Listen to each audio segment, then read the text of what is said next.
हुआ है, संतान को जन्म देने से पहले कम से कम 1 वर्ष के लिए वो मंगल व्रत करे। इस विधि के अनुसार जो निवेदन किया जा रहा है, उसके तत्पश्चात संतान को जन्म दे। तुम्हारे जिस घर में तुमने ये व्रत किया है उस घर में कोई वास्तु दोष नहीं रहेगा। कुछ चीजें हैं वो आप कर लीजिएगा। अभी मैं निवेदन कर रहा हूं, 1 वर्ष के लिए यदि मंगल का व्रत इस तरीके से, इस ढंग से हो जाए, घर में कोई दोष नहीं रहेगा, संपत्ति की कमी नहीं होगी। और सबसे बड़ी बात यह है, आपके घर में जिस संतान का जन्म होने वाला है, कीड़े मकोड़े नहीं होंगे, अद्भुत औलाद होगी, अद्भुत संतान होगी। उसी बात को कहा जा रहा है ग्रंथ में कि एवं व्रत परा नारी प्राप्नुया सुभगा सुतान। जो नारी 1 वर्ष के इस व्रत को करती है तो सौभाग्यशालिनी वो स्त्री बड़भागी पुत्रों को जन्म देती है। और ऋण नाशाय वित्तार्थम, ऋण नाशाय वित्तार्थम, कितना भी बड़ा ऋण हो, कर्जा हो, वित्त अर्थ की कमी है, व्यापार फेल हो रहा है, व्रतम कुर्यात् पुमानपि, यदि कोई स्त्री पुरुष यह कार्य कर लेते हैं, उनके जीवन में न वित्त की कमी होती, न अर्थ की कमी होती, संपत्ति की कमी भी नहीं होती, और घर में संतान की भी कमी नहीं होती। कभी जीवन में टाइम मिले तो उज्जैन एक बार मंगलनाथ प्रभु का दर्शन करना। यह व्रत करने के तत्पश्चात 1 साल के बाद सबामन हवन सामग्री का हवन करना है। ये लिखी है ये बात यहाँ पर। 1 वर्ष के बाद जब 1 साल पूरी हो जाए उस समय सबामन हवन सामग्री यानी 50 किलो, 50 किलो हवन सामग्री के द्वारा हवन करना है। ब्राह्मण को बुला लेना, यज्ञ करना है। ब्राह्मण को बता देना कि हमने ये मंत्र का जप किया है, मंगल का व्रत जो मैंने आपको लिखाया है। इस व्रत में कुछ संविधाएं हैं, लकड़ी, काय की लकड़ी के ऊपर आप हवन करेंगे, वो आप सुन लें, वो बहुत ज़्यादा जरूरी बात है। 1 वर्ष के तत्पश्चात सवामन यानी 50 किलो इस हवन सामग्री से जो आप हवन करेंगे वो एक बड़ा विशेष हवन होगा, दिव्य होगा। काय के ऊपर कर लें, पीपल की समिधा के ऊपर कर लीजिए। हाँ जी, पीपल, श्लोक बोलूँगा, आप कोई संशय करेंगे तो मैं तो प्रमाण के साथ बात करूँगा। घर में कोई रोगी है, डॉक्टर ने उस पति और पत्नी में किसी भी प्रकार की कोई कमी बताई है, संतान को जन्म देने के लिए कोई ऐसी उनमें कोई दिक्कत, कोई उन्हें कमी बता दी है, तो पीपल की लकड़ी के ऊपर हवन करें।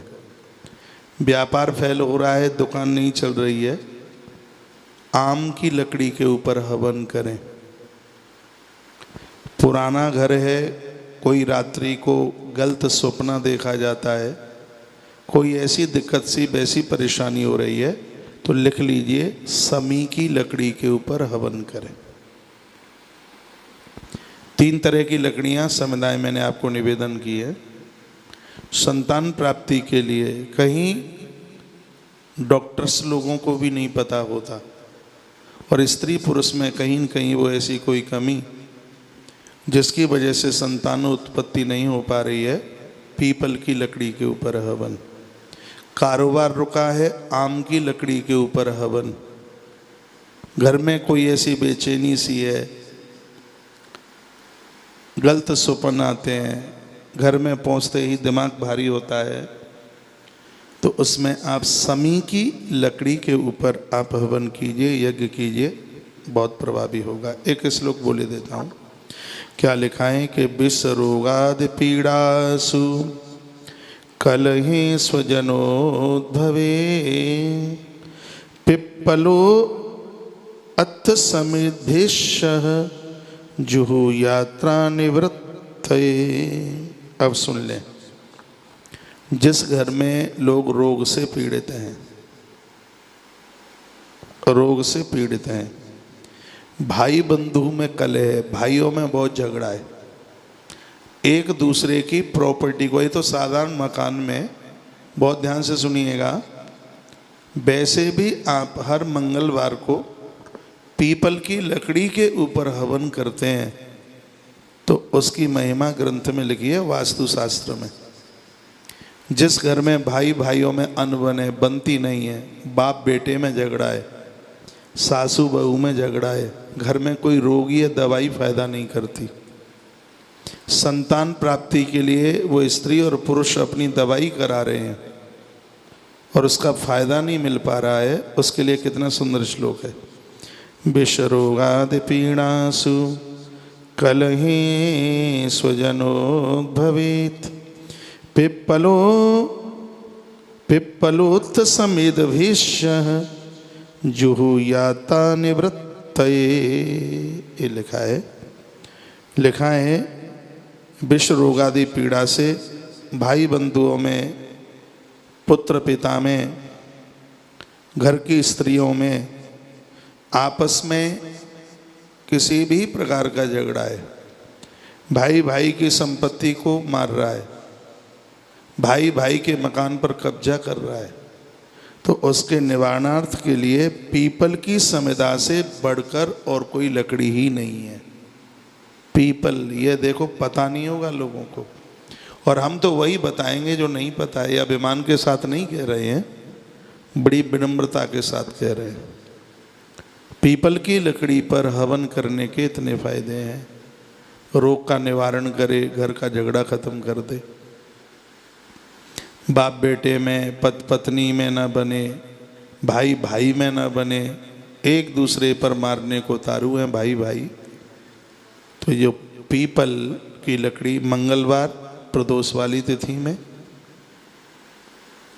हाँ जी, प्रदोष तिथि में मंगलवार का व्रत कर रहे हैं आप तो मंगलवार के दिन, नहीं तो प्रदोष की तिथि में पुरातन मकान में प्रदोष एकादशी के बाद आता है, द्वादशी के बाद। वैसे भी ये पीपल की लकड़ी पर आप हवन करते रहेंगे तो बहुत ज़्यादा लाभदायक होगा। पुत्र कामना के लिए, संतान की कामना के लिए 1 वर्ष के तत्पश्चात, 1 वर्ष में जितने भी मंगलवार पड़े उसके बाद गैया का घी लीजिएगा। इस हवन में 50 किलो हवन सामग्री में 5 किलो घी लगेगा, 5 किलो लगेगा, 5 सेर। पति पत्नी दोनों उस हवन में बैठें, किसी ब्राह्मण को बुलाएं, वो जानकार होते हैं, उन्हें मंत्र भी आता है। आप हवन में बैठिए, हवन करते समय मुख पूरब की तरफ हो, रक्त वस्त्र पहन करके, लाल वस्त्र पहन के, संतान प्राप्ति के लिए हवन है, लाल वस्त्र पहनकर दिया जला करके